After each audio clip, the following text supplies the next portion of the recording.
Does Wix delete your website?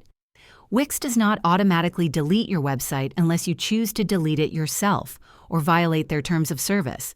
If your site complies with Wix's policies and remains active, it will stay hosted on their platform indefinitely, even on the free plan. However, if your account remains inactive for an extended period, or you stop paying for a premium plan, your site may lose access to certain features or face restrictions. For example, on the free plan, your site will still exist, but will include ads and a subdomain URL. Additionally, if your site violates Wix's terms of service, such as hosting illegal content or spam, Wix reserves the right to suspend or remove it.